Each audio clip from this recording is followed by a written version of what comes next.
దేవుని నామానికి స్తోత్రాలు. చేరొచ్చిన మీ అందరికీ నా హృదయపూర్వకమైన వందనాలండి. అందరికీ వందనాలు, అన్నలకి, అక్కలకి, అందరికీ. బైబిల్లో చూద్దాం. కీర్తనల గ్రంథం 1వ అధ్యాయము 2వ వచనం ఒకసారి చదవండి. యెహోవా ధర్మశాస్త్రమునందు ఆనందించుచు దివారాత్రము దానిని ధ్యానించువాడు ధన్యుడు. చాలమ్మ, ఇంకా తల్లు పైకెత్తే నేను మీకు వివరిస్తాను. ఇంకొకటి 3వ వచనం కూడా చదవండి. అతడు నీటి కాలువల యోరన నాటబడినదై ఆకు వాడక తన కాళ్ళమందు ఫలమిచ్చు చెట్టు వలె ఉండును. అతడు చేయునదంతయు సఫలమగును. ఇంకా తలలు పైకెత్తి నేను మీకు వివరిస్తాను. ఇక్కడ రాయబడిన మాటని మనం గమనిస్తే, ఎవరైతే దివారాత్రులు పగలు రాత్రి ఇలాగా దేవుని పాదాలు పట్టుకొని, దేవుని వాక్యాన్ని పట్టుకొని దేవుని సన్నిధిలో ఉంటారో వారట ఆకు వాడక తన కాళ్ళమందు ఫలమిచ్చే చెట్టు వలె ఉంటారట. హల్లెలూయా. అంటే మీకు నేను చెప్పాలనుకున్న మాట ఏంటంటే, ఎవరైతే దేవుని సన్నిధిలో ఉంటారో వాళ్ళు ఫలిస్తారు.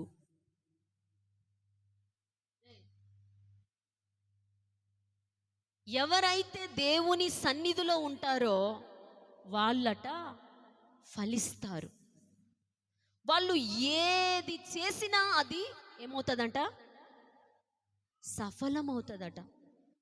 అతడు చేయునదంతయు సఫలమగును. ఇంకో మాట చదువుదాం. లూకా సువార్త 18వ అధ్యాయము 7వ వచనం చదువుదాం.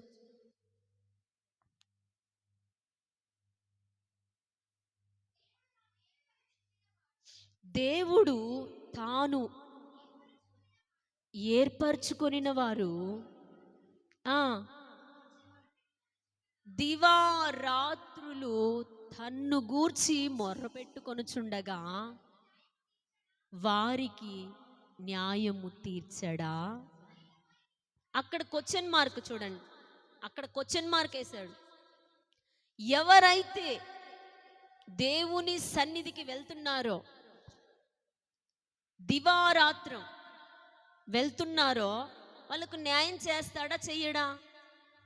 Question mark. చేస్తాడా అంటే నెక్స్ట్ మాట ఏంటి? ఆయన వారికి త్వరగా న్యాయము తీర్చును. వారి విషయమే కదా ఆయన దీర్ఘశాంతం అంటే కింద పుట్టినోట్లు ఏముంటుంది? ఆలస్యము చేయుచున్నాడు. ఇంకా తల్లు పైకెత్తే నేను మీకు వివరిస్తాను. ఒక మనిషి జీవితంలో ఎందుకు కార్యాలు ఆలస్యం అవుతున్నాయి?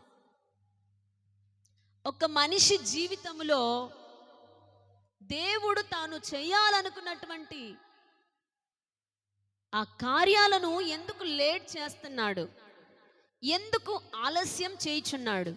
ఆ 18వ అధ్యాయం 1వ వచనంలో ఉంటుంది, చదవండి. వారు విసుకక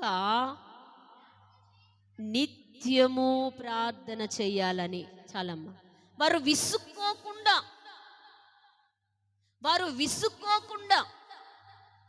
వారు సనుక్కోకుండా, వారు గొనుక్కోకుండా వాళ్ళు ఏం చేయాలంట? ఎందుకు దేవుడు ఆలస్యం చేస్తున్నాడు ఒక మనిషికి కార్యాలు?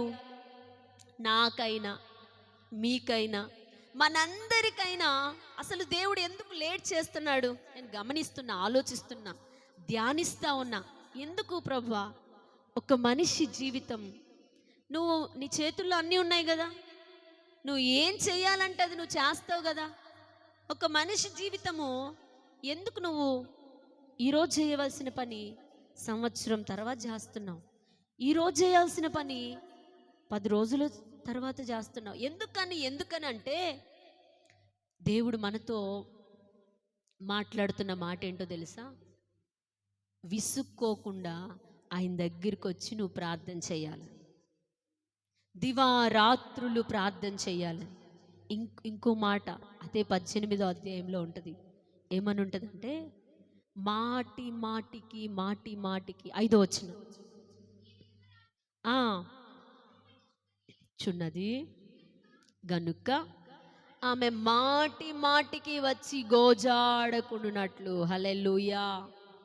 ఎందుకని దేవుడు ఒక మనిషికి కార్యాలు ఆలస్యం చేస్తున్నాడు?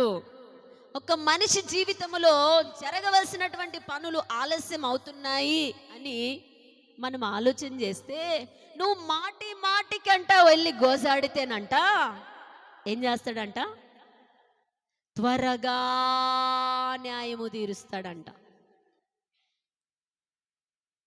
అందుకనే ఆయన ఏం చేస్తున్నాడు? ఎందుకు ఆలస్యం చేస్తున్నాడు? లేట్ అయినప్పుడే కదా నువ్వు మాటికి ఎక్కడికి వస్తావు? హల్లెలూయా. నేను నా కార్యాలను త్వరగా చేయకుండా ఎందుకు దీర్ఘశాంతం వహిస్తున్నానంటే, నువ్వు మాటికి ఏం చేయాలంట? నువ్వు మాటికి దేవుడి దగ్గరికి వస్తే ఏం చేస్తాడంట? ఆయన నిన్ను పచ్చగా ఉంచుతాడంట.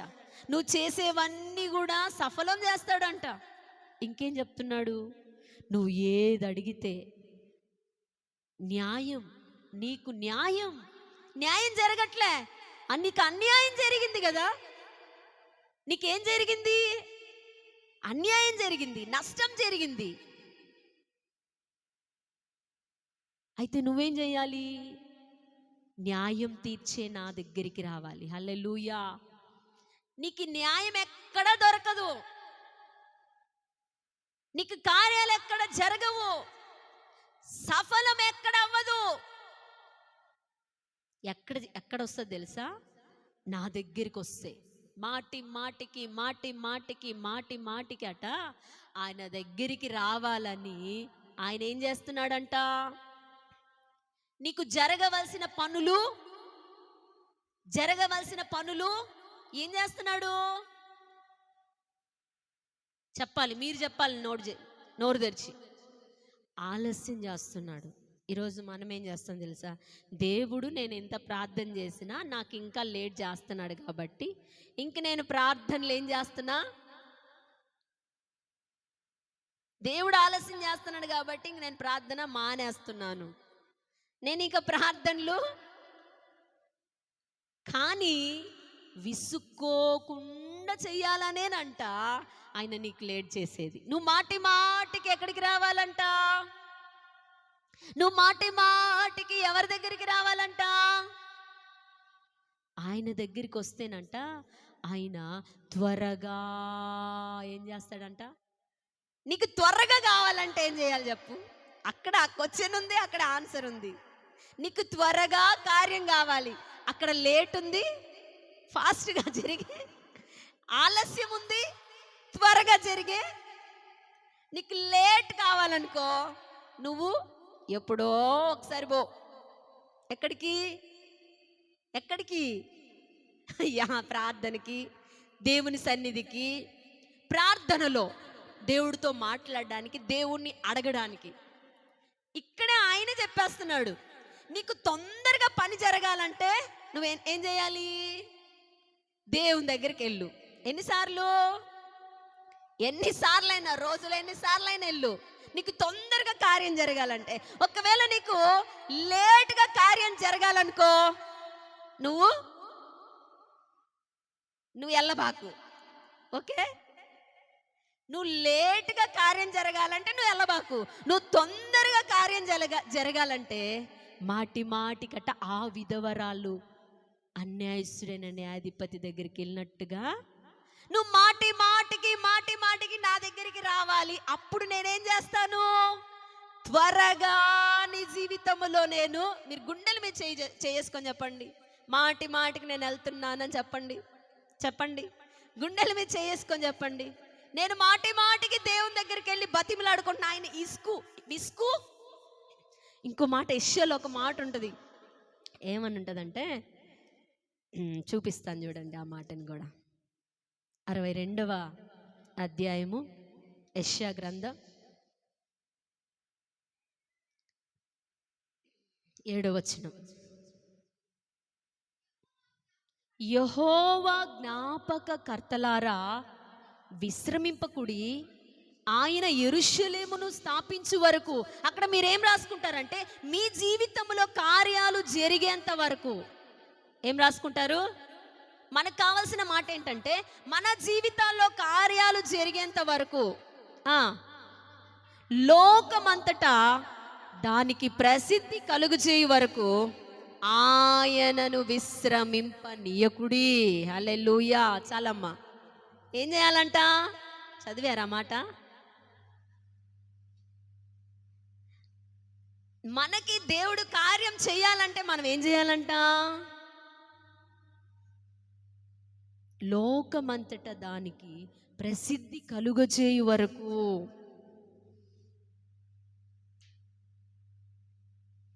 మనని కూడా ఆశీర్వదించేంత వరకు, మనని కూడా పైకి లేపేంత వరకు, ఆయన మనల్ని జ్ఞాపకం చేసుకునేంత వరకు మనం ఏం చేయాలంట? ఆయనను చెప్పాలి నోరు తెరిచి, విశ్రమింప నీయకుడి. హల్లెలూయా. మనం అలా గనక చేస్తే ఆయన అంటాడు, ఏమంటాడు తెలుసా? నేను చెప్పాలి, త్వరగా నేను మీకు కార్యం చేస్తాను, మీ పక్షాన న్యాయం చేస్తాను. అంటే మనం ఏం చేయాలి చెప్పండి? ఈరోజు సబ్జెక్ట్ ఏంటి చెప్పండి? మాటికి వెళ్ళాలి, విసుక్కోకుండా వెళ్ళాలి, దివారాత్రము వెళ్ళాలి. మనకి టైం ఉంటే డే అండ్ నైట్ వెళ్తూనే, టైం దొరికితే, టైం లేకుంటే నేను చెప్పను, ఏదో ఒక సమయంలో టైం తీసుకొని ప్రార్థనలో కూర్చోవాలి. ఒకవేళ మనకు సమయం ఉందనుకో, మనం ఏం చేయాలో తెలుసా? దివారాత్రులు దేవుడి దగ్గరికి వెళ్తూ ఉంటే ఆయన అంటాడు, నేను నీకు త్వరగా కార్యం చేస్తాను. హల్లెలూయా. మన ప్రభు అయినటువంటి యేసయ్య గురించి కొన్ని విషయాలు చెప్తా, జాగ్రత్తగా వినండి. యేసయ్య ఒక మహత్తరమైనటువంటి కార్యం చేయాలనుకుంటున్నాడు, ఒక మంచి పని చేయాలనుకుంటున్నాడు. ఆ మంచి పని చేసే ముందు ఆయన ఏం చేశారంటే, లూకాసు వార్త 6వ అధ్యాయము, లూకాసు వార్త 6వ అధ్యాయము 12వ వచనం ఒకసారి చదవండి. ఆ దినముల యందు ఆయన ప్రార్థన చేయుటకు కొండకు వెళ్ళి దేవుణ్ణి ప్రార్థించుట యందు రాత్రి గడిపెను. ఉదయమైనప్పుడు ఆయన తన శిష్యులను పిలిచి వారిలో 12 మందిని ఏర్పరచి వారికి అపోస్తలులనే పేరు పెట్టెను. చాలమ్మా.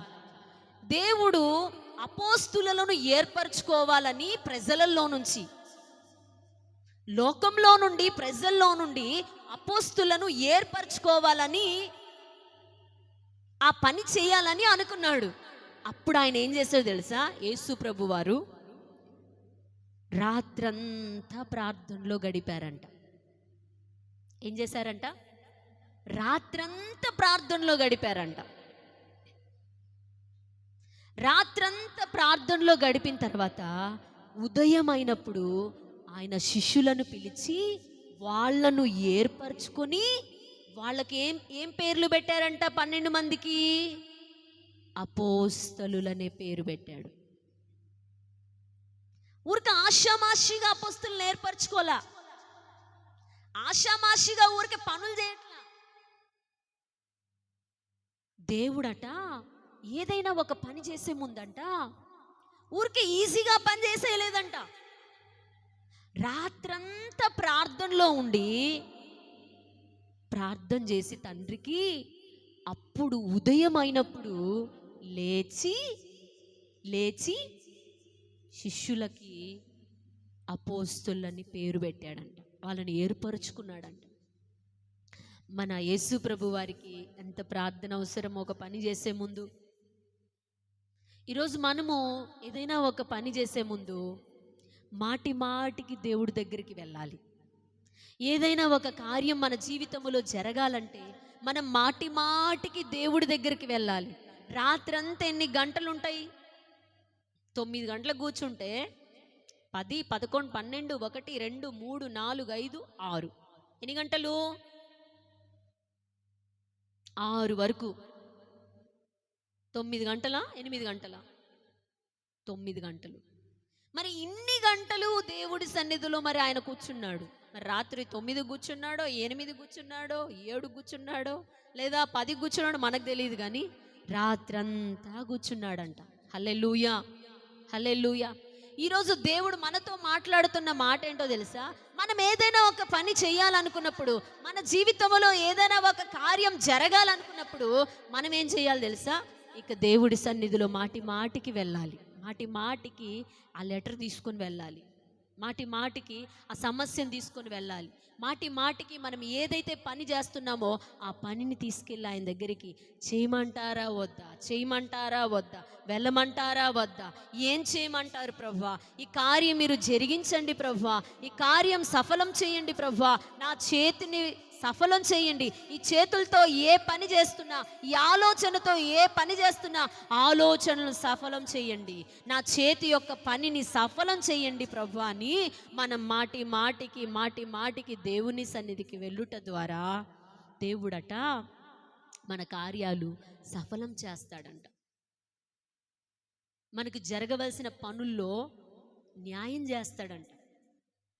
ఏదైతే చేయాలో అది లేట్ అవుతుంటే మాటికి వెళ్ళుట ద్వారా ఇంక లేట్ అవ్వదు, అది ఆలస్యం అవ్వదు, అది త్వరగా జరుగుతుంది. హల్లెలూయా.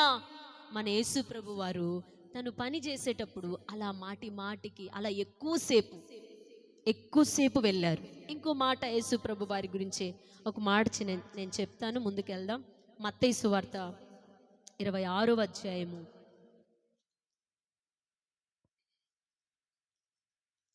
39వ వచనం చదువుదాం, చూడండి. కొంత దూరము వెళ్ళి సాగిలపడి, ఈ గిన్నె నా యొద్ద నుండి తొలగిపోనిమ్ము, అయినను నా ఇష్ట ప్రకారము కాదు, నీ చిత్త ప్రకారమే కానిమ్మని ప్రార్థించాను. ఇప్పుడు 42. మరలా రెండో మారు వెళ్ళి, నా తండ్రి, నేను దీనిని త్రాగితేనే గాని ఇది నా యొద్ద నుండి తొలగిపోవుట సాధ్యం కాని ఎడల నీ చిత్తమే సిద్ధించునుగా కానీ ప్రార్థించి, ఇప్పుడు 44. ఆయన వారిని మరలా విడిచి వెళ్ళి ఆ మాటలే చెప్పుచు 3వ మారు ప్రార్థన చేసెను. హల్లెలూయా. తల్లి పైకైతే నేను వివరిస్తాను. యేసు ప్రభు వారు కూడా ఆయన ముందు ఒక సమస్య ఉంది. ఏ సమస్య అది? సిలువ మరణం. అమ్మలారా వింటున్నారా? సిలువ మరణం. ఆయన ఆ సమస్యని జయించాలంటే ముందున్నటువంటి సమస్య మనకి చాలా ఎట్లా కనిపిస్తుంది? అది చాలా పెద్దగా కనిపిస్తుంది. ముందున్న సమస్య మనకి చాలా పెద్దగా కనిపిస్తుంది, భయంగా కూడా కనిపిస్తుంది. అప్పుడట మనం ఏం చేయాలి తెలుసా?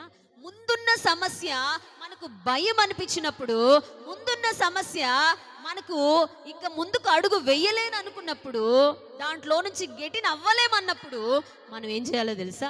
మాటికి ఏం చేయాలి? యేసు ప్రభు వారిలాగా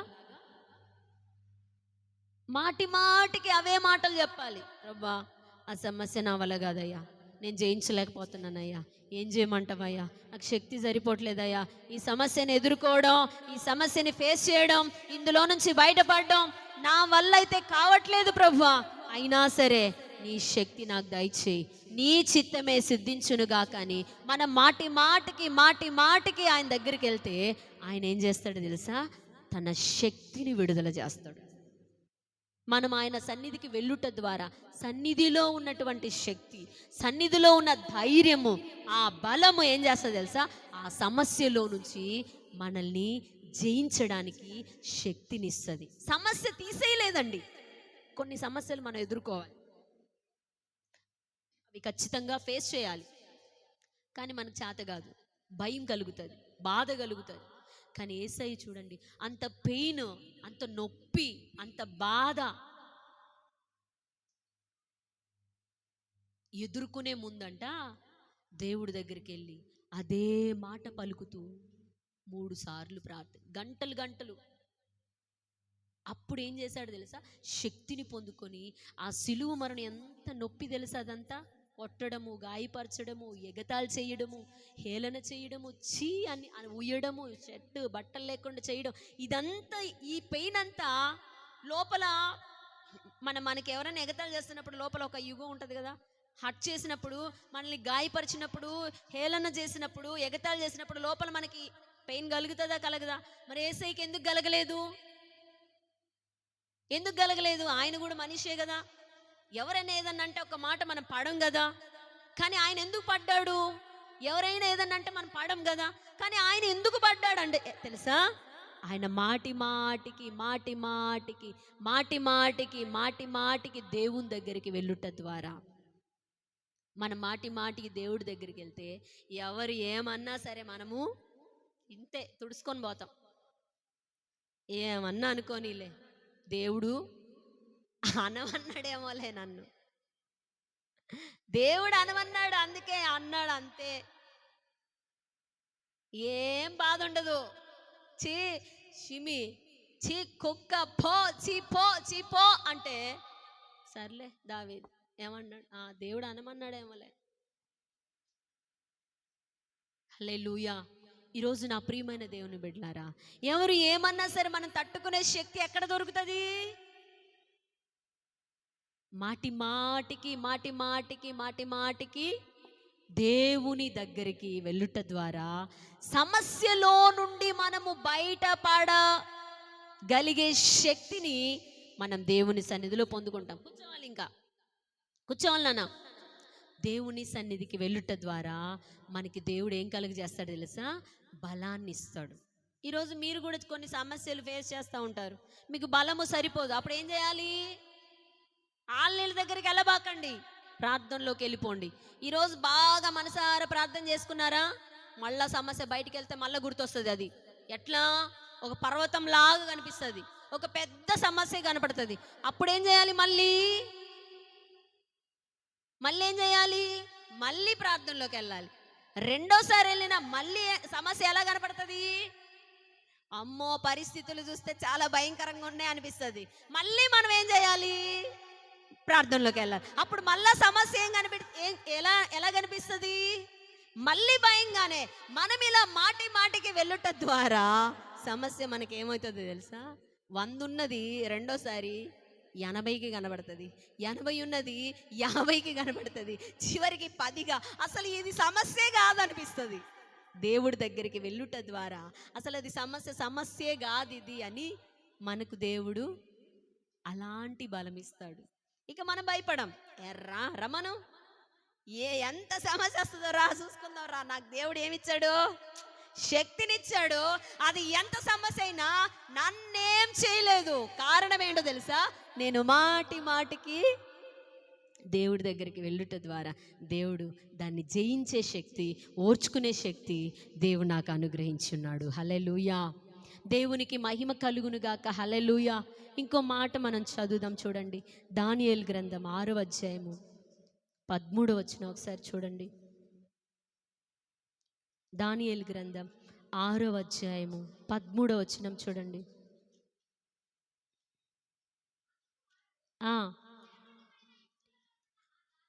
చెరపట్టబడిన యూదులలో ఉన్న ఆ దానియేలు నిన్నే గాని నీవు పుట్టించిన శాసనమునే గాని లక్ష్య పెట్టక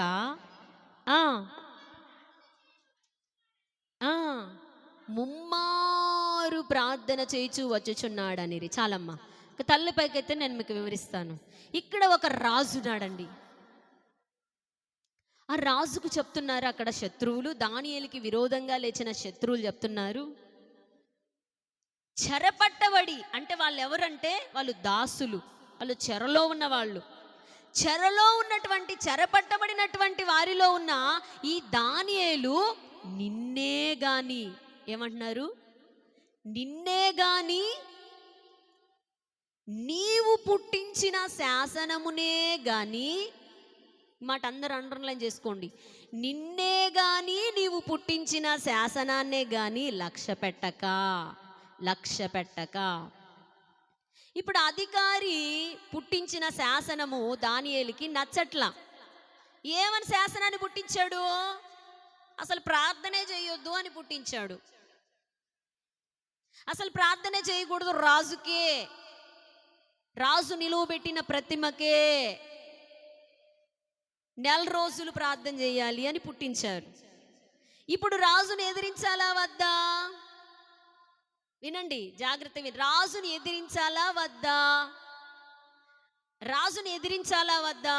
ఆ సమయంలో మీరైతే ఏం చేస్తారు? దేవుడి మాటకి విధేయత కలిగి ఉంటారా? రాజు మాటకి విధేయత కలిగి ఉంటారా? చెప్పండి. దేవుడి మాట ముఖ్యమా, రాజు మాట ముఖ్యమా? దేవుడి మాట ముఖ్యం.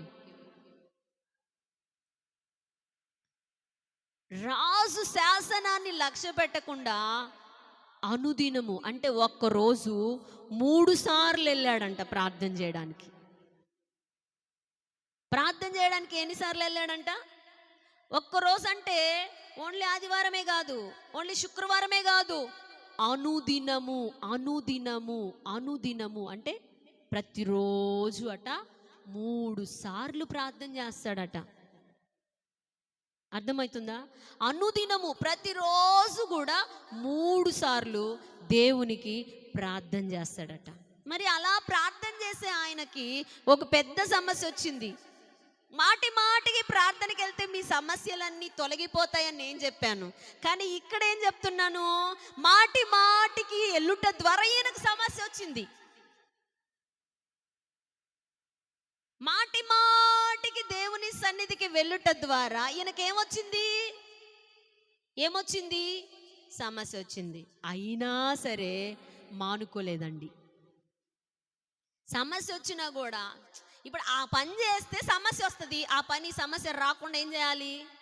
ఇప్పుడు నేనున్నానండి, రోడ్డు మీదకి వెళ్తే నాకు సమస్య వస్తుంది, కానీ దేవుడు ఏమంటున్నాడు? రోడ్డు మీదకి వెళ్ళమంటున్నాడు. నేనేం చేయాలి? రోడ్డు మీదకి వెళ్తే సమస్య వస్తుంది, కానీ దేవుడు ఏమన్నాడు? రోడ్డు మీదకి వెళ్ళు బిడ్డ అంటున్నాడు. మరి నేనేం చేయాలి? సమస్య ఉన్నా సరే భయపడకుండా రోడ్డు మీదకి వెళ్ళాలి. దానియేలు భయపడకుండా ముమ్మారు ప్రార్థన చేశాడండి. ప్రార్థన చేస్తే సమస్య వచ్చిందండి. గుర్తుపెట్టుకోండి. ఇక ఎక్కడేశారు? సింహాల బోనులో వేశారు. ప్రార్థన చేస్తే ఆయనకు వచ్చిన పెద్ద కార్యం ఏంటి? గొప్ప కార్యం ఏంటి? చెప్పండి. ఇది చెప్పుకోవడానికి బాగుంటుంది, ఆచరించేటప్పుడు వస్తుంది. ఓకేనా? మనం ఇప్పుడు చెప్పుకున్నా దానేలే కదా, సింహాలే కదా అంటాం. ఆ సిచ్యువేషన్ వచ్చినప్పుడు, ఆ సందర్భం వచ్చినప్పుడు, ఎదుర్కొంటున్నప్పుడు ఆ పెయిన్ ఎవరికి తెలుస్తుంది? ఎదుర్కొంటున్న దానియేలుకే తెలుస్తుంది. ఎదుర్కొంటున్న వాళ్ళకే ఆ సమస్య తెలుస్తుంది కదా. ఇప్పుడు సింహాల్లో వేశారు, సింహాల బోనులో దానియేలు వేశారు. అక్కడ కూడా ఏం చేస్తున్నాడు? రోజుకి అక్కడ కూడా ప్రార్థన ఏం చేస్తున్నాడు? అప్పుడు సింహాలు తినట్లా, అట్టే చూస్తున్నాయి. నిన్ను చీల్చి చెండాలా అనుకున్నా, చీల్చి నిన్ను చెండేయాలా, నిన్ను బాగా నలిపేయాలా, హింసించాలా, నిన్ను తినేయాలా అని ఎవరైతే ఎదురు చూస్తున్నారో వాళ్ళు నోరు మూసుకొని ఇలాగే చూస్తూ ఉంటారు. నిన్ను హాని చేయాలి, నీకు హాని చేయాలి, నీకు కీడు కలిగితే చూడాలి అని ఎవరైతే ఎదురు చూస్తుంటారో వాళ్ళు ఇలాగే చూస్తారు. వాళ్ళ వల్లే నీకు సమస్య వచ్చింది. మనం ఏం చేయాలి? మాటికి కొద్దిసేపు ప్రార్థన చేస్తామా, మళ్ళీ ఏం తోచుబడవదు, మళ్ళీ ఆ సమస్య కనపడుతుంది, పెద్దగా కనపడుతుంది. ఎంత కనపడుతుంది? ఇంత సమస్య. అది మనం భయపడితే అది ఎంత అవుతుంది? భయపడితే ఇంత అవుతుంది కదా. అప్పుడు ఏం చేయాలి తెలుసా? మళ్ళీ ప్రార్థన చేయాలి. అప్పుడు సమస్య ఏమవుతుంది తెలుసా? ఆ సమస్య భయపడి వణుకుతుంది. దానియేలు సింహాలు నోరు మూసుకున్నాయి. అప్పుడు రాజట, గుర్తుపెట్టుకోండి, వినండి, ఈ మాట చాలా ఇంపార్టెంట్ మాట, విలువైన మాట. సింహాల బోనులో వేసిన తర్వాత రాజట దానియేలుని పైకి లేపుదాం అనుకున్నాడంట, పైకి తీద్దాం అనుకున్నాడంట. అమ్మో, దానియేలుని అక్కడ ఉంటే సింహాలు తినేస్తాయి, దానియేలుని బయటికి తీద్దాం అనుకున్నాడంట. అప్పుడు వాళ్ళు శత్రువులు వచ్చి చెప్తున్నారు, రాజా నువ్వు ఏ శాసనాన్ని అయితే నిర్ణయిస్తావో ఆ శాసనాన్ని మార్చడానికి నీ వల్ల కూడా కాదు. రాజే కదా అక్కడ, కింగ్ కదా ఆయన, మరి ఆయన తీయడానికి కుదరదా అంటే వాళ్ళు అంటున్నారు, నీకు కూడా దానియేలు రక్షించడానికి శక్తి ఉంది కానీ నువ్వు కూడా ఆ శక్తిని ఉపయోగించడానికి వీల్లేదు. అమ్మా, అర్థమవుతుందా? మీరు పిల్లలు చూసుకుంటున్నారు, ఇంటికి వెళ్ళినాక పిల్లలు ఉంటారు. ఈ మాట చాలా విలువైన మాట. మీరు మీ సమస్య వచ్చినప్పుడు ఈ మాట మీరు ప్రార్థన చేసుకుంటే బలం వస్తుంది. మీరు ఈ సమయంలో అలక్ష్యంగా ఉన్నారనుకో, మీ కష్ట సమయంలో ఈ మాట మీరు వినకపోతే మీరు ఆ సమయంలో ప్రార్థన ఎలా చేసుకోగలరు? సమస్య సృష్టించిన ఆయనే సమస్యలోంచి బయటపడేయడానికి చేత కాదంట. ఒక అధికారి సమస్యలో పడవేశాడు, లేకపోతే ఒక మనిషి ద్వారా నీకు సమస్య వచ్చింది, ఆ మనిషి మళ్ళా మనసు మార్చుకొని రక్షించాలని అనుకున్నా కూడా ఆ మనిషి అవ్వట్లేదంట మనిషి వల్ల. అర్థమవుతున్న మాట? ఆ మనిషి వల్ల అవ్వక ఆ మనిషి బాధపడతా ఉన్నాడు. ఎవరు? రాజు బాధపడతా ఉంటే దానియేలు అక్కడేం చేస్తున్నాడు? ప్రార్థన చేస్తున్నాడు. ఇక రాత్రంతా అయిపోయింది. రాత్రంతా రాజు, అయ్యో దానియేలుని నేను ఒక రాజుగా ఉండి నేను కాపాడడానికి నాకే శక్తి లేదే, నేనే ఆ శాసనాన్ని పుట్టించాను, నేను దాన్ని మార్చలేనా అయ్యో అని ఏడుస్తున్నాడు. అప్పుడు తెల్లవారుజామున వెళ్ళి అంటాడు, దానియేలు అంటే పలుకుతున్నాడు. అప్పుడు రాజు ఒక మాట అంటాడు, నువ్వు అనుదినము, నువ్వు ముమ్మారు ప్రార్థన చేస్తున్నావే, అనుదినము సేవిస్తున్నావే, అనుదినము ప్రార్థన చేస్తున్నావే, ఆ దేవుడు నిన్ను రక్షించాడా? ఎస్, అవును, రక్షించాడు. గట్టిగా చప్పట్లు కొట్టి దేవుని మైపాడు. అర్థమవుతుందా? అనుదినము నువ్వు వెళ్తున్నావే, ఎక్కడికి వెళ్తున్నావు? అనుదినము రోజు ఆ ప్రార్థనకి వెళ్తున్నావే, రోజు మోకరించి ఆ దేవుడికి ప్రార్థన చేస్తున్నావే, రోజులో 3 సార్లు ప్రార్థన చేస్తున్నావే, ఆ దేవుడు నిన్ను రక్షించానా? అవును, ఆ దేవుడే. నేను రోజుకు 3 సార్లు వెళ్తున్నా కదా చర్చికి, ఆదివారం వెళ్తున్నా, శనివారం వెళ్తున్నా కదా, రోజులో 3 సార్లు మోకరించి నా రూమ్లో నేను ప్రార్థన చేస్తున్నా కదా, ఆ దేవుడే అనుదినము నేను 3 సార్లు ప్రార్థన చేసే ఆ దేవుడే నన్ను ఈ సింహాల నోట నుండి కాపాడాడు. హల్లెలూయా. ఏం అవసరం వచ్చింది అక్కడ? సమస్యలో బయట పడడానికి ఏం అక్కడ అక్కరకు వచ్చింది? ఏం ఉపయోగపడింది చెప్పండి? ఏ ప్రార్థన? మాటి మాటికి చేసే ప్రార్థన ఆ సమస్య వచ్చినప్పుడు ఆయనకి సమస్యలో నుంచి బయట పడవేసేటట్లు చేసింది. అంత మాత్రమే కాదు, శత్రువులు వేసే పిప్పి చేసినాయి, పొడి చేసినాయి. దానియేలు మీద పగతో ఉన్న వారిని వేసేస్తే ఎముకలు కూడా కొరికి పొడి చేసినాయి అంట సింహాలు. వాటికి చూడండి ఎంత ఆకలితో ఉన్నాయి. మరి అంత ఆకలితో ఉన్న దానియేలుని ముట్టుకున్నాయా? ఎందుకు ముట్టుకోవు? సింహాలు కాదు కదా, అసలు ఏం ముట్టుకోవు. నువ్వేం చేయాలి తెలుసా? మాటికి వెళ్ళాలి. మనం ఏం చేస్తామంటే ఒక్కసారి ప్రార్థన చేస్తే ఇంకా జాలే, ఏం అంత భక్తులమా మనం, ఇంకా జాలే అమ్మా చేసిన కాడికి అంటే ఇంకా జాలు అంటాం మనం. కానీ మనకు పెద్ద సమస్య వచ్చినప్పుడు బయట ఎట్లా పడతామంటే, ఎట్లా పడతాం? మనకు వచ్చే సమస్యలు చాలా పెద్ద పెద్ద సమస్యలు వస్తాయి. అందులో నుంచి బయటపడడానికి మనకు శక్తి ఎక్కడి నుంచి వస్తుంది? ధైర్యం ఎక్కడి నుంచి వస్తుంది? మనం వెళ్ళకపోతే ఎలా అయిపోతాం తెలుసా? కుంగిపోతాం. ఇంకా చచ్చిపోతాం, బాగుండమ్మో ఎక్కడుంది, నువ్వు ఇక్కడుంది, బావ ఎక్కడుంది, ఎక్కడ చీర ఎక్కడుంది, కరెంట్ తీగలు ఎక్కడున్నాయి, మంది ఎక్కడుంది, ఏదేది వ్యాస్మాయిల్ ఎక్కడుంది? ఇదే లోకంలో జరుగుతున్న పరిస్థితులన్నీ ఇవే. సమస్యను ఫేస్ చేయలేక వాళ్ళకు గుర్తొచ్చేది ఏంటో తెలుసా? చావు. కానీ మనకు గుర్తొచ్చేది ఏం తెలుసా? ప్రార్థన. మాటికి నువ్వు వెళ్తే సమస్య భయపడి మౌనంగా కూర్చున్నది. అప్పుడు రాజు అంటాడు, ఈ అనుదినము ప్రార్థన చేస్తున్నాడే ఆ దేవుడే జీవం కలిగిన దేవుడు, ఆ దేవుడే నిజమైన దేవుడు. గట్టిగా చప్పట్లు కొట్టి ఆ దేవునికి మహిమ చెల్లించండి. Praise the Lord. గట్టిగా ఆ దేవుడికి, కాపాడే దేవుడికి, రక్షించే దేవుడికి ప్రైజ్ ది లార్డ్. చూడండి, అక్కడ ఒక చక్కటి మాట రాయబడింది చూడండి.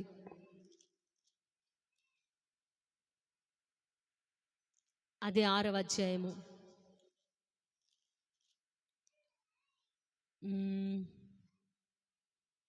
25లో, నా రాజ్యములోని, అక్కడి నుంచి చదవండి, లేకపోతే 26 చదవండి. 26 అందరు ఈ మాట అండర్లైన్ చేసుకోండి. నా సముఖమున నియమించినదేమనగా, నా రాజ్యములోని సకల ప్రభుత్వముల యందుండు నివాసులు దానియేలు యొక్క దేవునికి భయపడుచు ఆయన సముఖమున వణుకుచుండవలెను. ఆయనే జీవము కలిగిన దేవుడు, ఆయనే యుగయుగములుండువాడు, ఆయన రాజ్యము నాశనము కానేరదు, ఆయన ఆధిపత్యము తుదమట్టునకుండును, ఆయన విడిపించువాడును, చదవండి, రక్షించువాడునయుండి పరమందును భూమి మీదను సూచక క్రియలను ఆశ్చర్య కార్యములను చేయువాడు, ఆయనే సింహముల నోట నుండి ఈ దానియేలును రక్షించెను. హల్లెలూయా. ఎవరైనా మాటికి నువ్వు వెళ్తే నిన్ను కూడా ఇట్లనే చేస్తాడు. మాటికి దానియేలులాగా దేవుని పాదాలు పట్టుకుంటే రాజులు చెప్తారు, ఇదిగో ఈ దేవుడే గొప్ప దేవుడు, మీరందరూ కూడా ఈ దేవుడికి భయపడాలి, మీరందరూ కూడా ఈ సంస్థానములో, ఈ రాజ్యములో మీరందరూ కూడా ఆయననే సేవించాలి, ఆయనకు భయపడాలి. ఎవరి దేవుడికి? ముమ్మారు దానియేలు వెళ్ళాడే, నిన్ను బట్టి అందరూ మారిపోతారు. నువ్వు ముమ్మారు వెళ్ళుట ద్వారా అందరూ. ఇక ఆ 30 రోజులు శాసనం ఏమైంది? 30 రోజులు శాసనాన్ని మార్చాలి. దాన్ని మార్చాలంటే ఏం చేయాలి? ఇప్పుడు అక్కడ దాన్ని ఆరాధించకూడదు. వాళ్ళు ఏం చెప్పారు? రాజు ఏ శాసనమైతే చేశాడో ఆ శాసనాన్ని మార్చాలంటే ఇప్పుడు ఏం చేయాలి? ఇంకొక శాసనాన్ని పుట్టించాలి. గట్టిగా చప్పట్లు కొట్టి దేవుని మహిమపరచాలి. ఆ శాసనాన్ని రద్దుపరచాలంటే ఇంకొక శాసనాన్ని పుట్టించాలి. ఏ శాసనమో తెలుసా? ఈయనని ఆరాధించాలి. ఇక అదేమైపోయింది? హల్లెలూయా. మనము చూడండి, నా ప్రియమైనది, చాలా అమూల్యమైన మాట. మనము మాటికి వెళ్ళుట ద్వారా అక్కడ లోక సంబంధమైన, ఆచార సంబంధమైనవి, విగ్రహ సంబంధమైనవన్నీ ఏమవుతున్నాయి? అన్నీ కొట్టివేయబడుతున్నాయి. మన యేసయ్య నామం, మన దేవుని నామం ఏమైతుంది? ఒక పక్క మన సమస్య తీరుతుందా? మాటికి ఆయన దగ్గరికి వెళ్ళుట ద్వారా మన సమస్య తీరుతుంది. ఒక పక్క విగ్రహ సంబంధమైంది ఏమైతుంది? లోక సంబంధమైనవి ఏమైపోతున్నాయి? కొట్టివేయబడుతున్నాయి. దేవుని రాజ్యం, దేవుని నామం అంతకంతకు ఓ పక్క దేవుడికి మేలు కలుగుతుంది నీ వల్ల, నువ్వు మాటి మాటికి వెళ్ళుట ద్వారా. ఒక పక్క నీకు మేలు కలుగుతుంది. దేవుని రాజ్యానికి కూడా లాభం కలుగుతుంది, మేలు కలుగుతుంది. మరి ఏం చేద్దాం అంటారు? అక్కడ 10 మంది వ్యవహారం ఆడుతూ ఉంటాడు, కూర్చుందామా? కూర్చుందామా? వద్దు. అక్కడ వాళ్ళు కూర్చుండు అనుకో, అక్కడ అరగంట వేస్ట్ చేసే బదులు ఏమనుకోవాలి, ఈ అరగంట పోయి నేను అంట్లు తోముకున్నాను అనుకో, ఈ అరగంట పోయి నేను ఆ బట్టలు ఉతికేసుకున్నాను అనుకో, ప్రార్థనలో కూర్చోవచ్చు కదా. ఇక్కడెందుకు టైం వేస్ట్ చేసుకోవడం? ఈ అరగంట నేను టీవీ పెట్టుకున్నాను అనుకో, ఈ గంట సీరియల్లో ఉన్నాను అనుకో, ఈ అరగంట నిద్రపోవచ్చు కదా. నిద్రపోయి ప్రశాంతంగా లేచి ప్రార్థన చేయొచ్చు కదా. అలసటంతా తీరిపోతే ఎంతసేపు అయినా ప్రార్థన చేయొచ్చు కదా. చేయొచ్చా? మరి ఈ గంట ఎందుకు టీవీల దగ్గర టైం వేస్ట్ చేస్తున్నారు? సీరియళ్ళ దగ్గర ఈ గంట ఎందుకు ముచ్చట్ల దగ్గర టైం వేస్ట్ చేస్తున్నారు? ఈ గంట ఎందుకు మీకు సంబంధించిన మీకు ఏవేవి ఉన్నాయి ఇంట్రెస్ట్ నాకు తెలియదు, వాటి దగ్గర ఎందుకు వేస్ట్ చేస్తున్నారు టైం? ఎందుకు? ఎవరైనా సరే, నాతో సహా,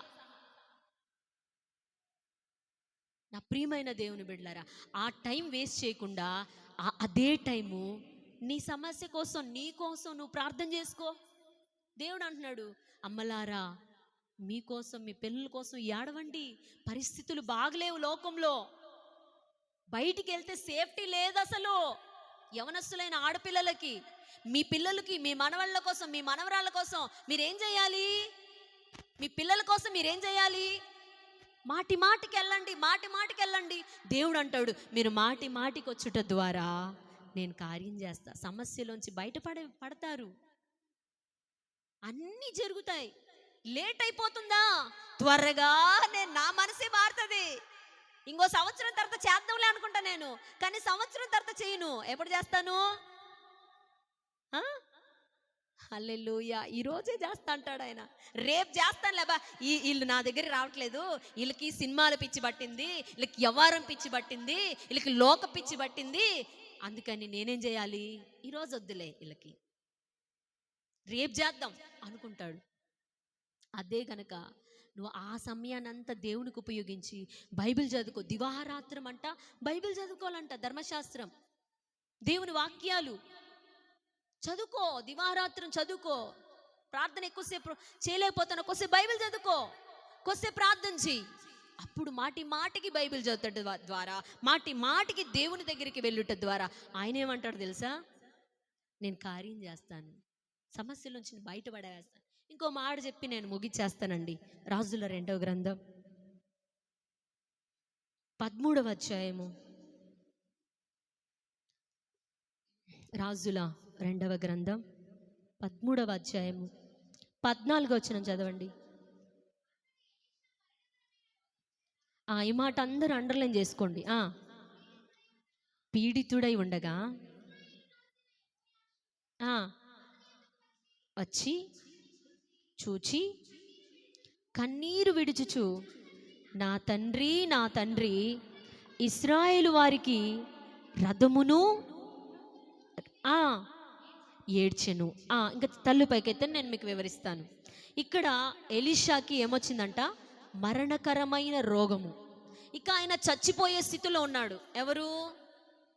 ఎలీషా, దైవజనుడైన ఎలీషా చచ్చిపోయే స్థితిలో ఉన్నాడు. అప్పుడు అక్కడ ఒక రాజు ఉన్నాడు. ఆయన పేరేంటి? యెహోయాషు. ఇజ్రాయేలు రాజు. ఆయన ఇజ్రాయేలును పరిపాలిస్తున్నటువంటి యెహోయాషు అనేటువంటి రాజు ఎలీషా దగ్గరికి వచ్చి అంటాడు, అయ్యా నువ్వు చచ్చిపోతున్నావయ్యా, ఇశ్రాయేల్ అందరికీ, మా అందరికీ నువ్వే రథము, నువ్వే రౌతువు, అన్నీ నడిపించేది.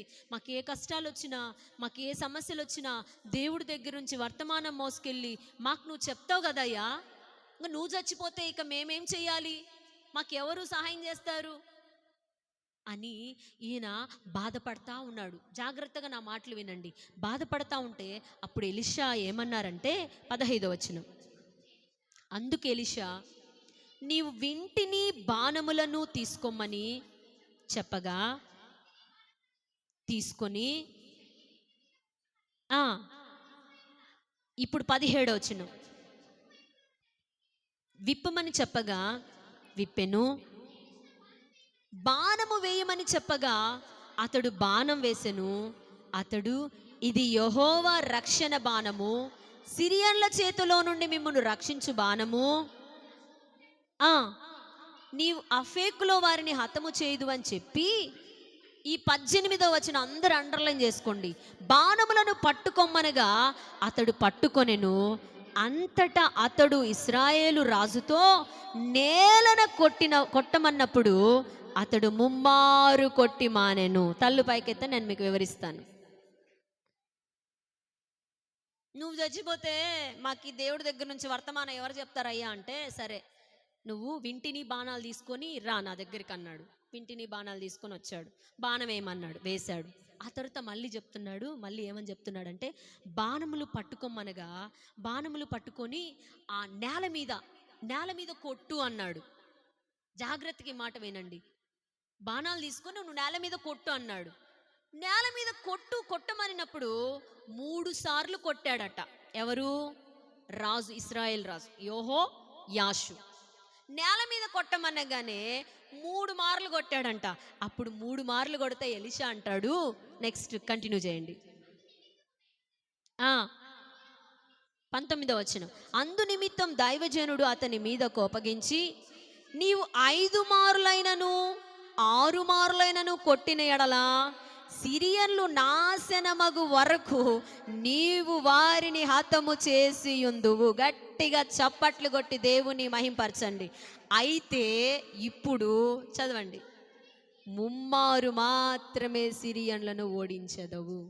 ఏమర్థమైంది? వింటిని బాణములను తీసుకొని నేల మీద కొట్టమన్నాడు ఎలీషా దైవజనుడు.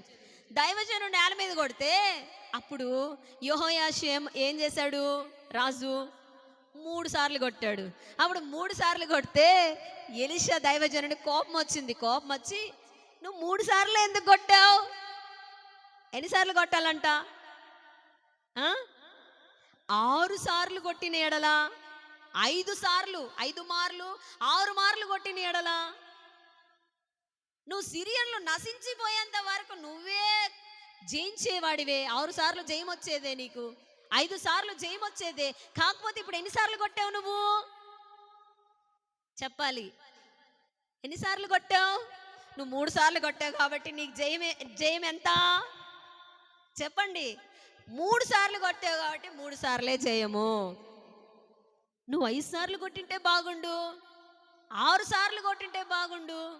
మొత్తం నువ్వే సిరియన్లు అసలు ఆ జాతే నశించిపోయే వరకు నువ్వే ఉందువే, నువ్వే రాజ్యాన్ని ఏలేవాడివే. ఇప్పుడు 3 సార్లే కొట్టావు కాబట్టి 3 సార్లు మాత్రమే నీకు సిరియన్ల మీద జయం వస్తుంది. ఈరోజు దేవుడు మనతో మాట్లాడుతున్న మాట ఏంటో చెప్పనా? నువ్వు ఎన్నిసార్లు దేవుడి దగ్గరికి వెళ్తే అంత జయం, అంత ఆశీర్వాదం, అంత దీవెన. నువ్వు ఎక్కువసార్లు వెళ్తే ఎక్కువ దీవెన, ఎక్కువ సార్లు వెళ్తే ఎక్కువ జయం. ఫోన్లో 5 నిమిషాలు అన్నాను, 5 నిమిషాలు తగ్గినట్టే వస్తుంది నీకు. గుర్తుపెట్టుకోండి. ఒక్కసారి అన్నావు అనుకో, ఒక్కసారే తగినంత దీవెనే వస్తుంది. 2 సార్లు అనుకో, అర్థమవుతుందా? 3 సార్లు కొట్టమన్నాడు రాజుని ఎలీషా. బాణాలు నేల మీద, 3 సార్లు కొట్టమని చెప్పలేదు కానీ కొట్టమన్నాడు అంతే. 3 సార్లే కొట్టాడు. మీరు ఎక్కడో ఆలోచిస్తే అర్థం కాదు. 3 సార్లే కొట్టాడు. అప్పుడు అంటున్నాడు దైవజనుడు, నువ్వు 3 సార్లు కొట్టావు కాబట్టి 3 సార్లే జయం వస్తుంది. అదే కనుక 5 సార్లు మనం పిల్లోని కొట్టమంటే ఎట్ట కొడతాము? ఒక్కటి అట్ట కొట్టి ఆగిపోతాం. కోపం వస్తే కొట్టలేదు. ఎప్పుడు కొట్టలేదా? ఒక్కసారి కొట్టి మానుకుంటావా? చెప్పండి. ఒక్కసారి చేయి చేసుకున్నామంటే 4-5 పడిపోవాల్సిందేనా? మరి ప్రార్థనలు ఎందుకు 4-5 పడిపోవు? 4 సార్లు 5 సార్లు మనం చేయాలని అనిపిదు కదా. నా సొంత మాటలు చెప్పట్లేదండి నేను, మనకు ఆశీర్వాదం గురించి నేను చెప్తున్నా. మనము ఎక్కువ సార్లు దేవుని సన్నిధికి వెళ్తే, మాటికి 10 సార్లు వెళ్తే ఎంత చెప్పండి? 3 సార్లు వెళ్తే 3 సార్లు జయం వస్తుందంట. మరి 5 సార్లు, 6 సార్లు, ఇంకా 10 సార్లు మనం వెళ్తే ఇంకెంత కృప పొందుకోవచ్చు, ఇంకెంత జయం పొందుకోవచ్చు, ఇంకెంత దీవెన పొందుకోవచ్చు, ఇంకెంత కృప ఆరోగ్యం పొందుకోవచ్చు, ఇంకెంత దేనికైనా జయమే, సఫలమే. అన్నతో గొడవ వచ్చింది యాకోబుకి. ఇక అక్కడికి పోతే చంపేస్తాడేమో ఒక భయం, ముందు ఇంత భారం, ఇంత బరువు ఉంది, భయం ఉంది. ఏం చేయాలి? ఏం చేయాలి? అయ్యగారు మంచి పని చేశారు, పోయి ప్రార్థనలోకి వెళ్ళిపోయారు. పో అంటే దేవుడు పోవట్లేదు. యాకోబు ఇంక చాలే చేసిన కాడి ప్రార్థన, ఇంకా చాలే పో యాకోబు అంటే తొడ మీద ఒక్కటి కొట్టాడు దేవుడు. చాలే మోకరించి ప్రార్థన చేసి చాలే అని చెప్పేసి తొడ మీద కూడా తొడ గూడు కట్టిందంట, గూడు వసిలిందంట. ఇంకా చాలు పో. దేవుడికి కూడా తీసుకొచ్చేసింది. అబ్బా యాకోబు ఇంకా చాలు, వెళ్ళిపో. లేదు, నేను వెళ్ళను. నువ్వు నా తొడ మీద కొట్టినా, కాలు మీద కొట్టినా, నా తుంటి నరం ఏమైపోయినా పర్వాలేదయ్యా, నువ్వు కొట్టినా పర్వాలేదయ్యా, నేను వెళ్ళను. ఈ రాత్రి ఉండాల్సిందే. రాత్రి అంతా పెనుగులాడితే ఇక దేవుడే వెళ్ళమని కొట్టిన దేవుడే ఆశీర్వదించి తెల్లవారుజామున ఆశీర్వదించి పంపిస్తున్నాడు. మన దేవుడికి కనికరం వస్తుంది. ఆయనకి మన మీద ఏం రావాలి? ఒక్కరు ఎవరైనా ఏదైనా సాయం చేయాలంటే కనికరం రావద్దా? కనికరం ఎట్లొస్తుంది అంటే ఆయన సన్నిధికి వెళ్ళుట ద్వారా వస్తుంది. ఒక యజమాని దగ్గరికి ఏదైనా పని కావాలంటే ఎన్నిసార్లు వెళ్తాం? మన యజమాని ఆయన, శ్రీమంతుడు ఆయన, అన్ని సమస్యలకి పరిష్కారం ఆయన దగ్గర. మనుషులు ఎవరి దగ్గర లేదు. మనిషి దగ్గర లేదు. నీ ఆశీర్వాదం, నీ అభివృద్ధి, నీ సమాధానము, నీకు కావాల్సినవన్నీ ఏ మనిషి దగ్గర లేదు. ఎవరి దగ్గర ఉన్నాయి? అది మరి నువ్వు చాలు యాకోబు, వెళ్ళిపో అన్నా కూడా వెళ్ళిపోకుండా బతిమిలాడుకున్నాడు. మగసిరి అంట. ఏడిస్తే, మొగోళ్ళు ఏడిస్తే ఏమంటారు చెప్పండి? మొగోళ్ళు ఏడిస్తే ఏమంటారు? ఆడంగిలోడు అంటారు. కానీ దేవుడు ఏం చెప్తాడు? మగసిరి గలవాడై. మగసిరి అంట. ఏడిస్తేనంట, పురుషులు ఏడిస్తేనంట లోకంలో అట్టంటారు, కానీ దేవుడు వాళ్ళకి ఏమిస్తున్నాడు తెలుసా? మగసిరి గలవాడై దేవుడితోనే పోరాడాడంట. దూతతో పోరాడి జయం పొందాడంట. దేవుడు నేను ఇవ్వను అన్నా కానీ కాళ్ళు పట్టుకొని ఏడ్చి పొందుకున్నాడు. హల్లెలూయా. మరి మనం అట్లాగా మాటికి అట్లా ప్రతిసారి అట్లా మనకు సమయం దొరికినప్పుడల్లా మనకి నచ్చిన వాటి వైపు వెళ్ళొద్దండి. మనకి ఎన్నో అది చేద్దాం, ఇది చేద్దాం, అక్కడికి వెళ్దాం, ఇక్కడికి వెళ్దాం, వాళ్ళ ఇంటికి వెళ్ళేసి కొంచెం టైం పాస్ చేసొద్దాం అని అనిపిస్తుంది. వాళ్ళ ఇంటికి వెళ్తే కొద్దిసేపు టైం పాస్ అవుతుంది, ఆ ఫ్రెండ్ దగ్గరికి వెళ్తే టైం పాస్ అవుతుంది, వాళ్ళతో ఫోన్లో మాట్లాడి వెంటనే ఫోన్ గుర్తొస్తుంది. అబ్బా కొద్దిసేపు మాట్లాడి ఒక అరగంట, ఒక గంట మాట్లాడితే టైం పాస్ అవుతుంది. అమ్మయ్య టైము ఈరోజు అవన్నీ వేస్టే. ఆ గంట టైము దేవుడి దగ్గరికి వెళ్తే నీకేమొస్తుంది? ఆశీర్వాదం వస్తుంది, అభివృద్ధి వస్తుంది, సమాధానం వస్తుంది, దీవెన వస్తుంది. నీ సమస్యల నుంచి నువ్వు పడేస్తావు, దేవుడే పడేస్తాడు, బయటపడతావు. హల్లెలూయా. అందుకని ఇన్ని ఆశీర్వాదాలు మాటికి వెళ్ళుట ద్వారా దాగి ఉన్నాయి. కాబట్టి మనమందరము కూడా మాటికి మన దేవుడి దగ్గరికి వెళ్ళి ఆ ఆశీర్వాదాలు, ఆ దీవెనలన్నీ స్వతంత్రించుకుందుముగాక. ఆమేన్. తల్లు వంచండి, మోకరించండి. ఒక చిన్న ప్రార్థన చేసుకొని ఈ పునరుద్ధానపు ఆరాధన ముగించుకుందాం. దేవుడు మనతో ఎంతో చక్కగా మాట్లాడారు కదా.